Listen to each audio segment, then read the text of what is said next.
Shalom teman-teman yang ada di rumah. Senang banget karena Koran pada hari ini bisa mengadakan ibadah untuk teman-teman di rumah yang mungkin sudah rindu ibadah bersama-sama. Walaupun kita terpisah jarak, bukan berarti kita tidak bisa beribadah bersama-sama ya. Mari kita ambil sikap, kita satukan hati kita mengambil saat teduh sejenak.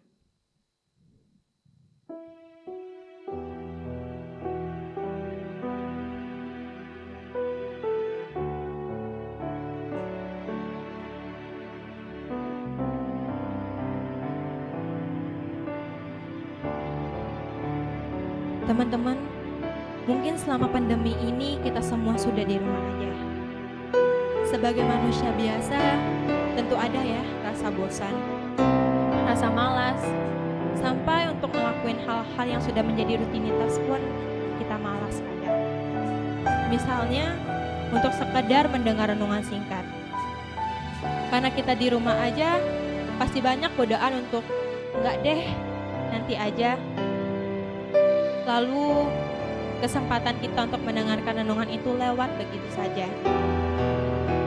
Tetapi di sini sekarang Koren mau mengajak teman-teman yang ada di rumah untuk beribadah bersama-sama. Mari kita tetap jaga kekudusan kita. Kita masuk ke dalam hadirat Tuhan. Kudus, kuduslah Tuhan.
lagi karena kami bisa kembali beribadah di sini ya Tuhan. Walaupun kami terpisah jarak dengan teman-teman kami, semoga ibadah ini menjadi berkat buat teman-teman kami yang di rumah ya Tuhan. Bimbing ibadah kami dari awal sampai akhirnya. Kami percaya ya Tuhan bahwa Roh Kudus-Mu ikut hadir di tengah-tengah kami, beribadah bersama-sama dengan kami ya Tuhan. Kami menyerahkan seluruh ibadah ini dari awal sampai akhir ke dalam tangan-Mu ya Tuhan. Hanya nama Tuhan Yesus kami berdoa dan selalu mengucap syukur.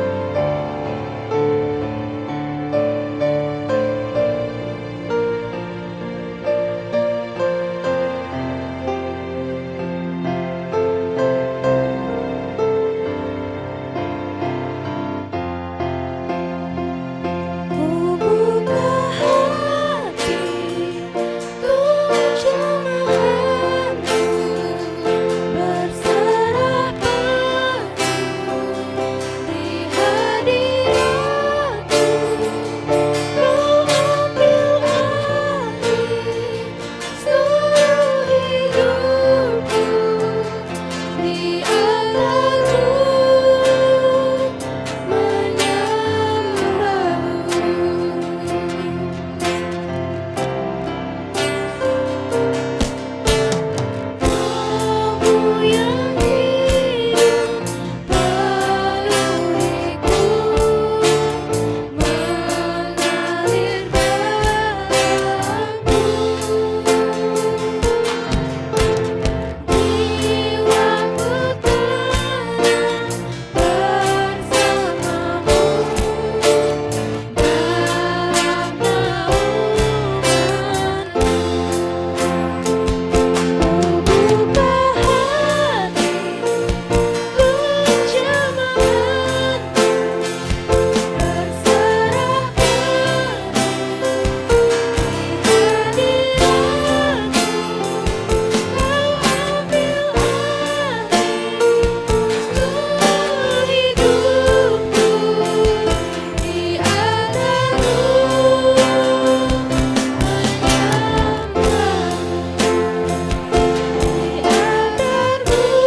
Terbayang kebesaran Tuhan kita dan kekuatan Tuhan yang tiada bandingnya.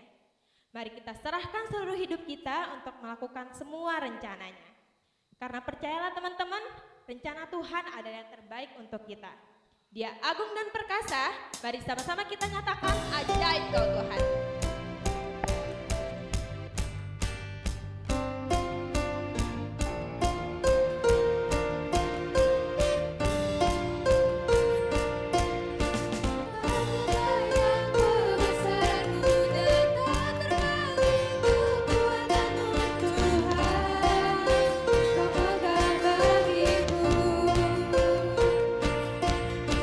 Genap jiwa dan pengharapan tak ku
sini maupun yang ada di rumah, mari kita mengambil sikap yang tegas untuk bangkit berdiri.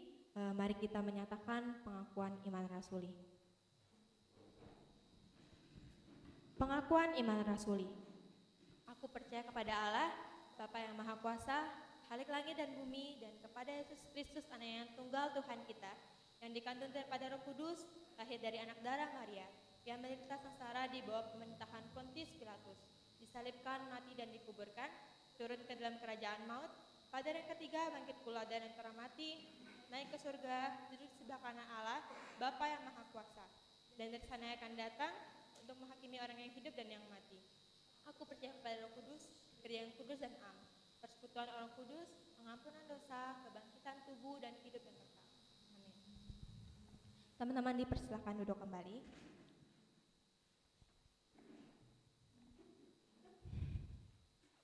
Aku percaya teman-teman, kalau kita semua punya rahasia masing-masing yang mungkin gak bisa kita bagikan atau kita ceritakan kepada orang lain.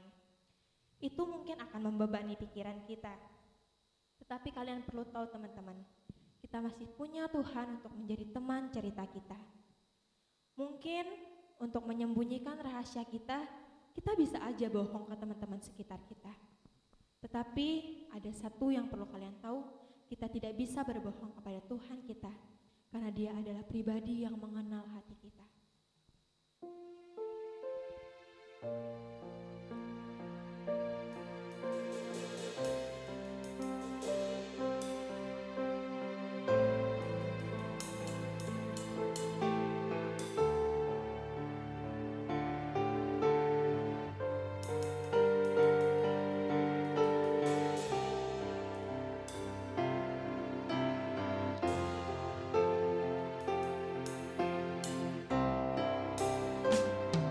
Seperti ruh saya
Shalom teman-teman, saya bersyukur teman-teman bisa menyimak dan mengikuti ibadah yang kita lakukan hari ini.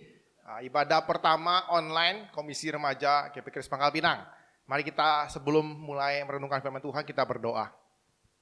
Tuhan, kami bersyukur hari ini kami bisa bersama-sama beribadah meskipun di rumah masing-masing.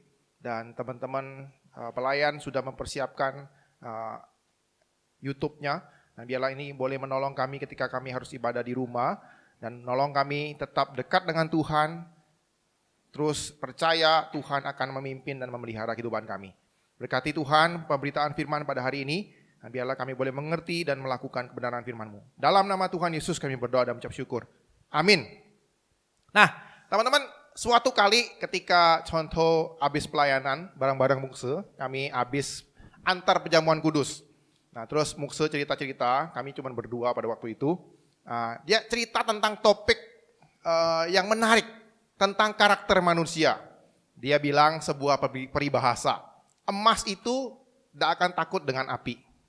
Wah, apa itu? Nah, api cuman hanya akan memurnikan dan menyempurnakan emas itu. Jadi, seorang yang punya karakter emas, jangan takut dengan apa yang namanya api. Jangan takut dengan apa yang namanya konflik, pencobaan, ujian. Nah, itu justru akan menyempurnakan karaktermu. Nah, teman-teman, tentang kesempurnaan karakter, hari ini kita akan sama-sama merenungkan satu bagian firman Tuhan dalam surat Yakobus. Nah, Yakobus ini siapa? Dia adalah saudaranya Tuhan Yesus. Nah, banyak di Alkitab itu pakai nama Yakobus, tetapi surat Yakobus di dalam Alkitab kita adalah seorang Yakobus dari saudaranya Tuhan Yesus. Pertama-tama ia tidak percaya Yesus itu Tuhan. Tetapi setelah Yesus bangkit, akhirnya ia mengakui bahwa Yesus adalah Mesias, anak Allah yang hidup. Dan kemudian ia mengikuti Kristus dan menjadi pemimpin gereja pada waktu itu. Nah, kita bisa lihat dalam Kisah Rasul pasal 15. Nah, ia menulis surat ini sebagai tulisan hikmat. Ia akan menolong orang-orang jemaat Tuhan untuk semakin hari semakin sempurna dalam karakter. Mari kita sama-sama belajar di dalam surat Yakobus pasal yang pertama, ayat 1 sampai ayat yang ke-8. Kita baca secara bersama-sama ya. Mari teman-teman kita baca. Yakobus pasal yang pertama, ayat 1 sampai 8. Salam dari Yakobus, hamba Allah dan Tuhan Yesus Kristus, kepada kedua belas suku di perantauan. Saudara-saudaraku, anggaplah sebagai suatu kebahagiaan apabila kamu jatuh ke dalam berbagai-bagai pencobaan. Sebab kamu tahu bahwa ujian terhadap imanmu itu menghasilkan ketekunan. Dan biarkanlah ketekunan itu memperoleh buah yang matang, supaya kamu menjadi sempurna dan utuh dan tak kekurangan suatu apapun. Tetapi apabila di antara kamu ada kekurangan hikmat, hendaklah ia memintakannya kepada Allah yang memberikannya kepada semua orang dengan murah hati dan dengan tidak membangkit-bangkit. Maka hal itu akan diberikan kepadanya. Hendaklah ia memintanya dalam iman dan sama sekali jangan bimbang. Sebab orang yang bimbang sama dengan gelombang laut yang diombang-ambingkan kian kemari oleh angin. Orang yang demikian janganlah mengira bahwa ia akan menerima sesuatu dari Tuhan. Sebab orang yang mendua hatinya tidak akan tenang dalam hidupnya. Demikianlah pembacaan firman Tuhan hari ini. Nah, di sini Yakobus memulai pasal pertamanya dan merangkumkan semua tulisan-tulisannya. Jadi kalau kita baca pasal 1 ini, semua tema di dalam kitab Yakobus itu ada di situ. Nah, pertama-tama ia akan bahas tentang iman dan hikmat. Untuk mencapai sebuah kesempurnaan karakter, harus ada iman dan ada hikmat. Nah, di ayat 2, Yakobus berkata tentang suatu topik, yaitu sukacita, kebahagiaan kalau kita jatuh dalam percobaan. Saudara-saudaraku, anggaplah sebagai suatu kebahagiaan apabila kamu jatuh ke dalam berbagai-bagai pencobaan. Nah, selain Yakobus, teman-teman, ada dua orang lagi yang bahas topik yang sama, yaitu Paulus dan Petrus. Nah, teman-teman, kita akan bahas, lihat di layar. Ada ayat-ayat Alkitab Yakobus, pasal yang pertama, ayat 2 sampai 4. Kemudian Petrus, 1 Petrus 1 ayat 6 sampai 7, kemudian Roma 5, Roma pasal 5 ayat 2b sampai 5. Nah, di situ teman-teman bisa lihat dan perhatikan ayat-ayatnya. Di situ Petrus membahas tentang bergembiralah akan hal itu, sekalipun sekarang ini kamu seketika harus berduka cita oleh berbagai-bagai pencobaan. Maksudnya semuanya itu adalah untuk membuktikan kemurnian imanmu. Jauh lebih tinggi nilainya daripada emas yang fana, yang diuji kemurniannya dengan api, sehingga kamu memperoleh puji-pujian dan kemuliaan dan kehormatan pada hari Yesus Kristus menyatakan dirinya. Nah, kemudian di Roma, di situ Paulus mengatakan, kita bermegah dalam pengharapan akan menerima kemuliaan Allah. Kita bermegah juga dalam kesengsaraan kita. Kita tahu kesengsaraan itu menimbulkan ketekunan, ketekunan itu menimbulkan tahan uji itu menimbulkan pengharapan. Dan pengharapan itu tidak mengecewakan, karena Allah telah memberikan Roh Kudus dalam hati kita. Nah, teman-teman, 3 orang ini punya pemikiran yang sama tentang pencobaan, ataupun versinya Paulus penderitaan, itu hasilnya adalah sebuah yang baik. Kalau kita bertekun dalam penderitaan, kita bisa bersuka cita. Nah, kenapa 3 tokoh ini punya pemahaman yang sama? Karena pada waktu itu, mereka udah sangat biasa kalau orang mengikuti Tuhan Yesus, beriman kepada Tuhan Yesus, percaya kepada Tuhan Yesus, mereka akan menderita. Nah, pemikiran ini sangat mungkin sekali berakar dari pengajaran Tuhan Yesus di dalam Matius 5 ayat 11 sampai 12. Matius 5 ayat 11 sampai 12. Berbahagialah kamu jika karena aku kamu dicela, dianiaya, dan kepada kamu difitnahkan segala yang jahat. Bersukacitalah dan bergembiralah, karena upahmu besar di surga. Sebab demikian juga telah dianiaya nabi-nabi sebelum kamu. Nah, dalam pembahasannya ini tentang sukacita dalam pencobaan, Yakobus itu secara kalimat itu dekat dengan Petrus. Nah, mereka pakai kalimat yang sama.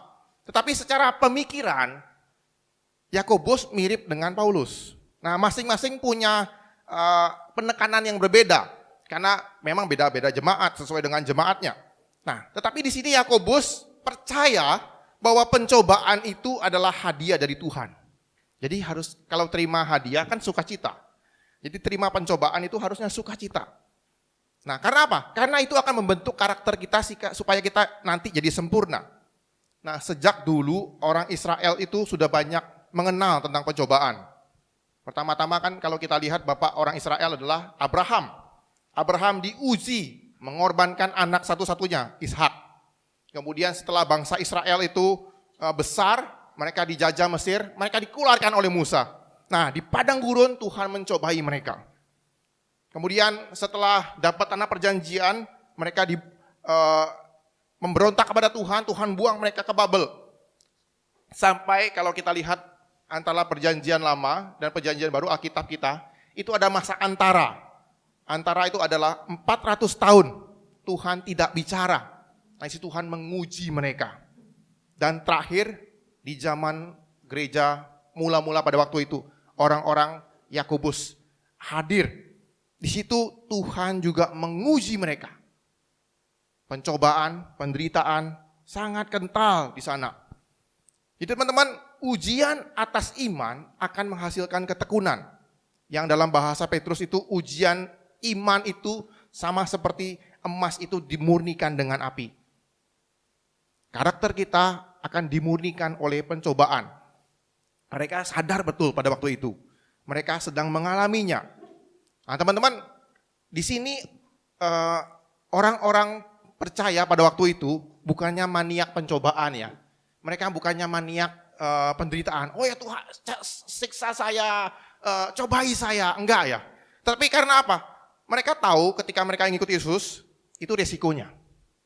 Dan nanti akan terima sukacita kekal di surga nanti.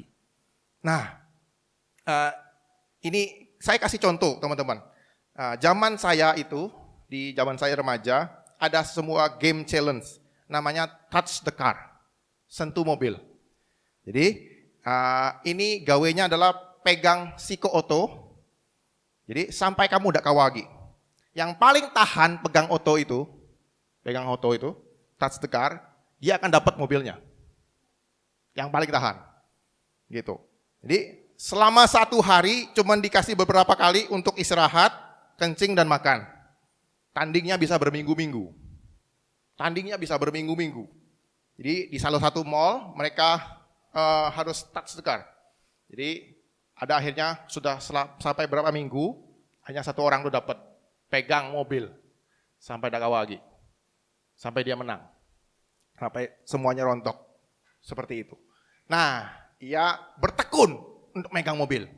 Nah, mungkin zaman sekarang, mungkin kalian akan rela mengantri semalam-malaman, sehari-harian atau berminggu-minggu untuk dapat smartphone edisi terbaru dengan spek paling tinggi dengan kuota unlimited sepanjang tahun. Cuman bayar 50.000. Nah, kalau ada yang berani dan rela mengantri berminggu-minggu bahkan berbulan-bulan untuk dapat ini, itu namanya gila, maniak atau bertekun. Nah, itu namanya bertekun, bukan cari perkara. Karena memang hadiahnya mantul.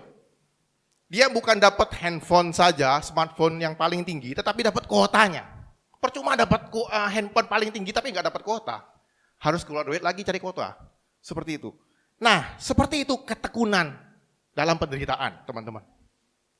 Nah, namun di dalam surat Yakobus ini, ketekunan itu bukanlah akhir yang dituju oleh Yakobus. Ada yang lebih penting lagi, yaitu kesempurnaan. Nah, kata sempurna ini sangat penting bagi Yakobus. Ia mengulanginya sebanyak 7 kali dalam kitab ini. Dalam bahasa Ibrani dan Yunani artinya adalah keutuhan dan integritas. Nah, ini berarti seseorang itu harus hidup secara penuh, secara utuh dan terintegrasi, di mana tindakannya selalu konsisten dengan pengajaran yang ia telah terima dari Tuhan Yesus. Nah, teman-teman, Yakobus tahu bahwa sebenarnya setiap kita dalam kehidupan ini hidup dengan kehidupan yang retak, terpisah-pisah, pecah-pecah. Dan banyak sekali kita hidup dalam tidak konsisten, gagal fokus terus. Nah, kita ini semuanya lebih rusak daripada yang kita ingin akui. Dan makanya kita mungkin bisa lihat orang-orang itu banyak yang pakai topeng. Akan tetapi teman-teman, Allah sedang dalam misi untuk memulihkan orang-orang yang retak ini dan menjadikan mereka utuh. Dan ini kita mulai dengan hikmat yang ada di surat Yakobus ini.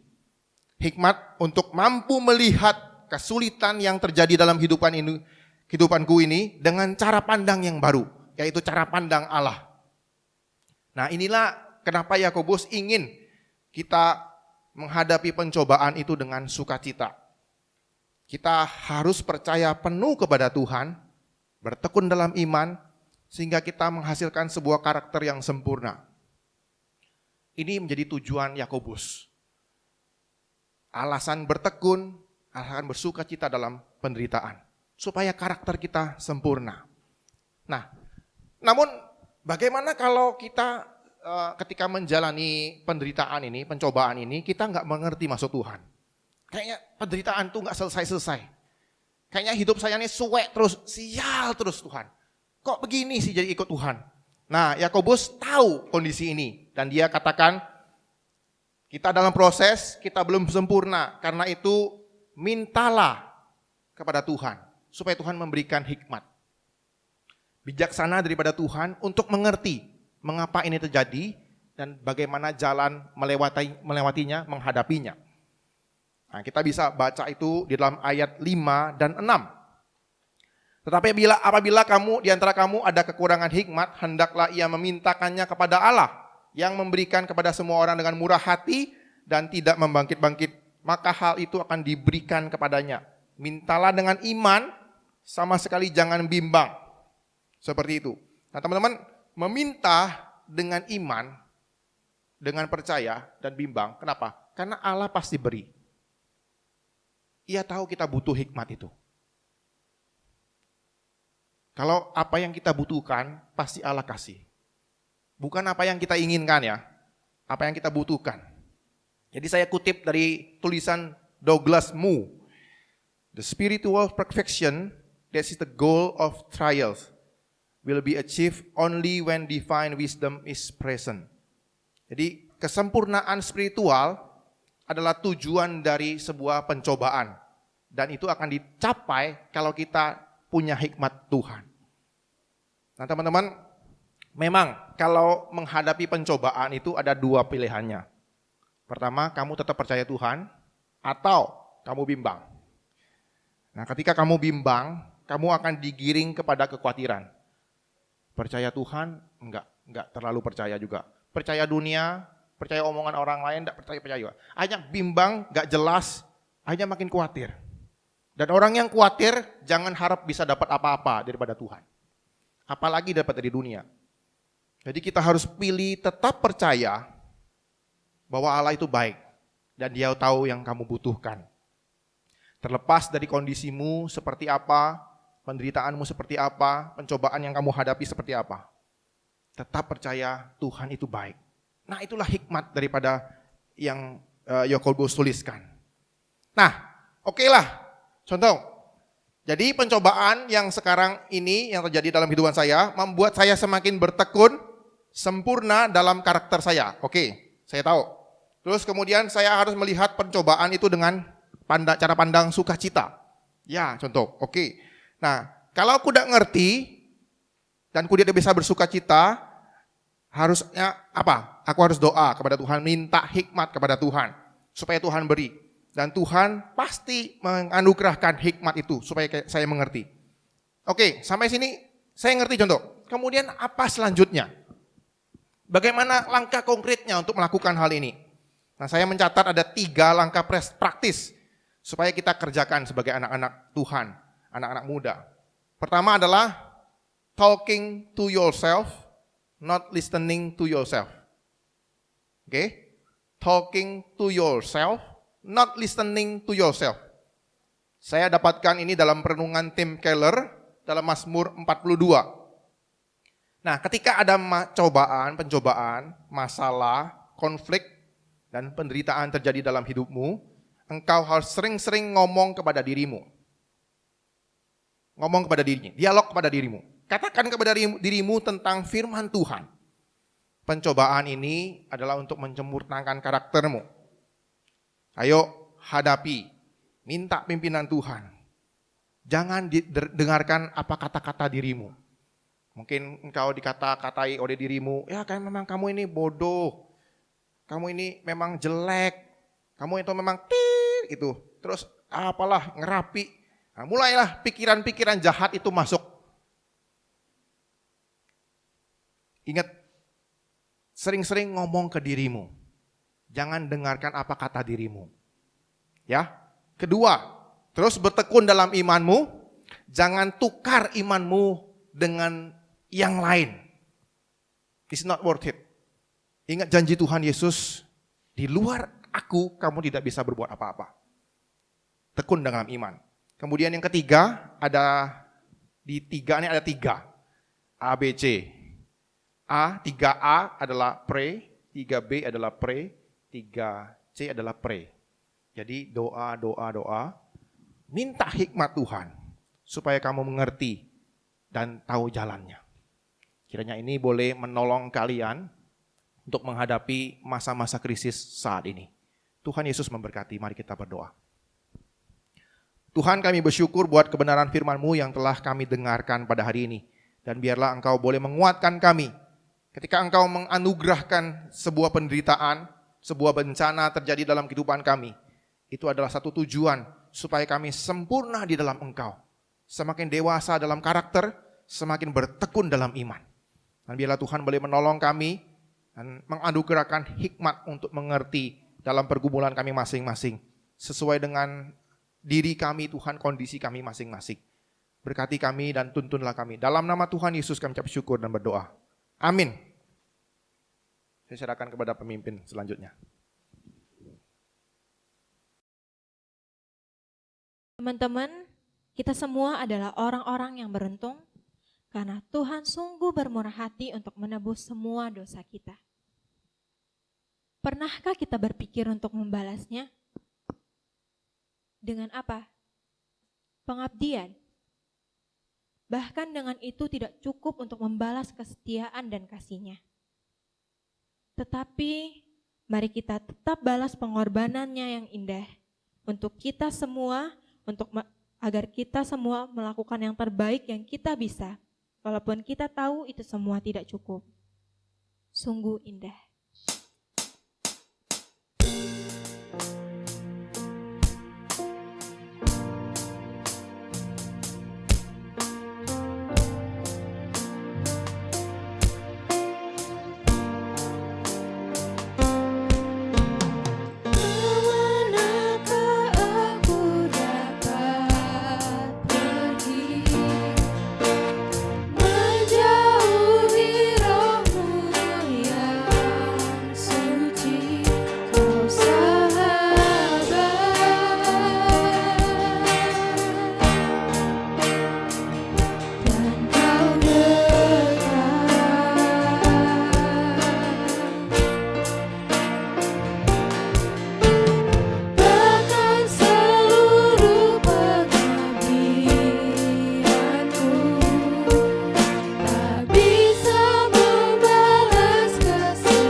Untuk doa penutup, kita akan menyelesaikan ibadah ini. Saya minta Contoh Mauri untuk berdoa.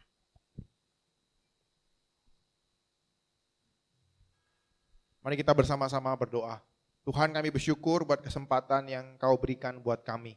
Kami boleh mempersiapkan semuanya ini Dan biarlah jadi berkat bagi setiap kawan-kawan yang di rumah, yang melihat, yang mengikuti, dan beribadah bersama-sama. Tuhan tolong kami, Tuhan pimpin kami di masa-masa pandemi COVID-19 ini. Untuk boleh terus berpikir, terus minta hikmat Tuhan. Untuk kami boleh mengerjakan sesuatu yang berguna ketika kami harus mengerjakannya di rumah.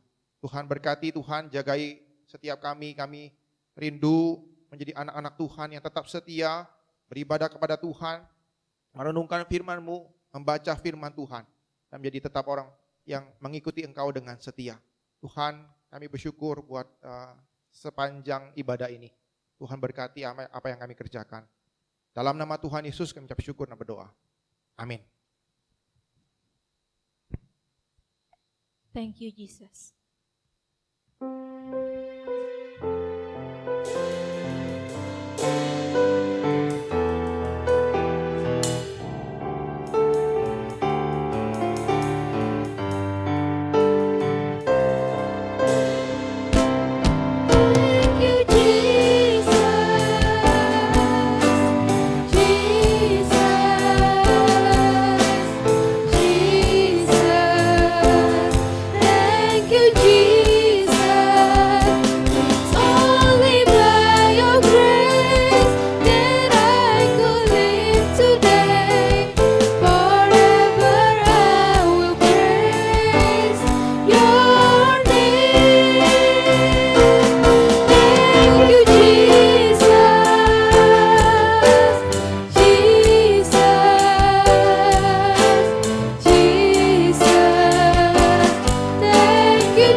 Teman-teman, ibadah kita sudah selesai. Selamat hari Minggu, Tuhan Yesus memberkati.